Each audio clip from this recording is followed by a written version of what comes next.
Hello everyone, I'm Edward Simmons from Boynton Beach, Florida, and I want to share some information that I've found out and some opinions.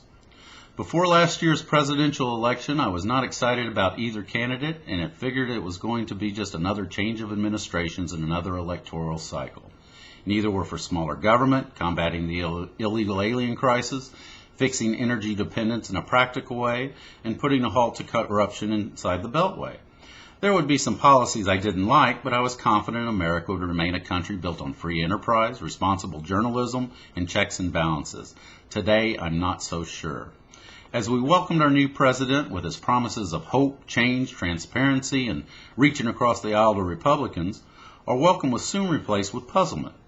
Between the largest spending bill being passed without anyone being able to read it, realization that this urgent bill has only had 6 to 7% spent so far on shovel-ready projects, and the bulk going to social programs during election years, Republicans' input denied at almost every turn, cap and trade bill crammed down our throats without anybody reading it again, EPA studies shelved because they do not support man-made global warming theories, healthcare being revamped to bring us to the level of no one's envy, and granting amnesty to illegal immigrants, I began to wonder if there was a plan behind all of this reckless spending and passing of laws that will further drive this country into debt. There is not an economist in the world that says that, worth his salt, should I say, that says these spending practices will benefit the United States in any way, shape, or form. In fact, the majority claim that it is inevitable that we will soon see hyperinflation and possibly a major depression. Already we are seeing unemployment surpass our leader's estimate by almost 20%, and it's growing every month. Then I cringe when our president embraces our enemies and shuns our allies. He's also dismantling our military budget and taking over private corporations. When I recently heard he co-sponsored a bill that investigator generals cannot be fired without 30 days notice, and then violated that law when he recently fired Gerald Walpin for investigating and finding corruption with an Obama supporter, donor, and friend, I honestly couldn't believe my ears. I further questioned the motives behind such inconceivable actions and decided to investigate our leader's ideology. Ideology is defined as a system of ideas and ideals forming the basis of an economic or political theory. I'm not a conspiracy theory follower by any means, quite the opposite. But when I see our president acting in a way that is borderline fascist or Marxist, I had to look heavily into his background and influences. I know Hillary Clinton said recently in regard to Hugo Chavez, ideology is so yesterday. But I have to disagree, Madam Secretary. Ideology is what motivates us. It is the driving force behind our accomplishments, and it is what justifies our decisions and actions. So again, I couldn't disagree with you more. My search for answers started from Obama's beginning. Even though his grandmother and cousins said he was born in Africa, I didn't give their statements credibility. We do know that he's attended a Muslim school as a Muslim, an Indonesian citizen, from ages 6 to 10.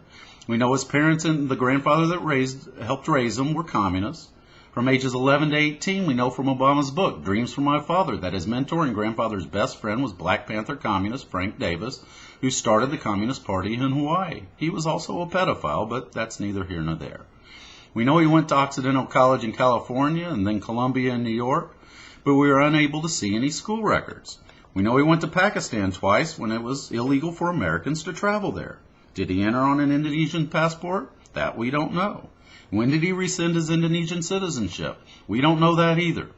We can't read any of his college admission papers or school papers, even though he was editor of the Harvard Law Review. We know he lived 2 blocks away from notorious communist terrorist William Ayers while he was in college in New York. Ayers had close ties to Frank Davis, by the way. Though Obama claims the launching of his political campaign in Ayers' living room was done on the generosity of a newfound friend, you have to question the association to begin with. We know Obama went to college on a scholarship given only to foreign students. We know we have not seen a certificate of live birth, and liberal judges are blocking the numerous attempts to have our president prove his U.S. citizenship. We know his selective service card was signed in Hawaii on the same day he was attending college in California. We also know that the selective service card he signed has had the serial numbers tampered with. We know he got into Harvard through the influence of radical Saudi prince Alawid bin Talal. We know he got his start as being a community organizer through ACORN. ACORN's main mission, as stated in their manifesto, is to take from the haves and give to the have-nots. Why should any of our tax dollars go to go to electing any official. They shouldn't. We know he has allotted $8.6 billion to Acorn in the alleged stimulus bill for shovel-ready projects. We know only 24% of the stimulus bill is going to increase employment, and the rest are for social programs, primarily spent in election years. We know that states that supported Obama in the election get twice as much stimulus money than the states that didn't. We know he has the most liberal voting record of any senator and has also voted for partial birth abortions as long as the mother just doesn't want the baby. We know he found Christ through Reverend Wright and his Black liberation theology movement. Now I'm being sarcastic. Please research Black liberation theology and see what a racist, unchristlike, anti-American, hate-filled religion it actually is. Please research everything I'm saying to you today because the media will not give you this information. As my investigation into our leaders' ideology broadened, I found a common link among Obama and many of our elected officials. That link is the late communist professor Saul Alinsky. Hillary Clinton wrote her thesis about him and almost went to work for him right out of college. Many of our elected officials that were in college during the 60s praised Alinsky and his vision. People like William Ayers, Frank Davis, and many anti-government radicals from that time felt that Alinsky was their political guru. When I researched Saul Alinsky and his definitive playbook on how to gain power, all of what our president is doing makes complete sense.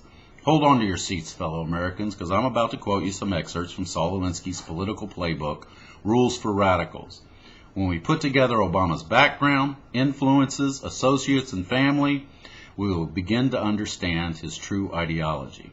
Rules for Radicals, a pragmatic primer to realistic radicals dedicated to, and I quote, lest we forget at least an over-the-shoulder acknowledgement to the very first radical from all our legends, mythology, and history, and who is to know where mythology leaves off and history begins, or which is which, the first radical known to man who rebelled against the establishment and did it so effectively that he at least won his own kingdom, Lucifer. Yes, he dedicated his book to Satan. In a nutshell, Alinsky went on to state the end justifies the means. Truth means nothing. If your opponent does something right, take credit for it. If you do something wrong, blame your opponent for it. As a group, we must infiltrate all aspects of American society, especially government, the media, and the educational system. You make changes most effectively from within. Play on the guilt of the white middle class. That is where the true power lies. The poor will follow you as long as they are promised rewards. If you constantly accuse your opponents of unethical practices, then the masses will soon believe that there is truth to it. Never give your opponents credit for anything and constantly bombard them with accusations. The most frightening statement he made is, I quote, you may have to destroy an economy to make the people dependent on government. Let me repeat that. You may have to destroy an economy to make the people dependent on government. Now his policies and practices are making perfect sense. This is our leader's ideology. Why don't we hear this from our papers or leaders? Is there not a Democrat or Republican for that matter that will protect us from this economic quagmire? Are we too politically correct to speak the truth nowadays? I want to give you a quote from one of my favorite presidents, Abraham Lincoln. You cannot help the poor by destroying the rich. You cannot strengthen the weak by weakening the strong. You cannot bring about prosperity by discouraging thrift. You cannot lift the wage earner up by pulling the wage payer down. You cannot further the brotherhood of man by inciting class hatred. You cannot build character and courage by taking away people's initiative and independence. You cannot help people permanently by doing for them what they could and should do for themselves. Again, Abraham Lincoln. People often ask me who I'm going to vote for in the next election. I honestly don't know at this point. I know I will not vote for any incumbents that have helped to pass these socialist laws or gave a pass on it without reading it. I will not vote for a lawyer who has done nothing but produce arguments for their entire careers. The next candidate that will earn my vote will be an accomplished individual from the real world. Whether as a successful business person, doctor, nurse, teacher, soldier, farmer, engineer, accountant, economist, or just a successful individual, they will believe in God and in our Constitution. What I do know is that I will definitely research the ideology before I cast my next ballot. Thanks again, and keep our representatives accountable. We're losing America, and it's the best country in the world. Don't make it become too late. Thanks again.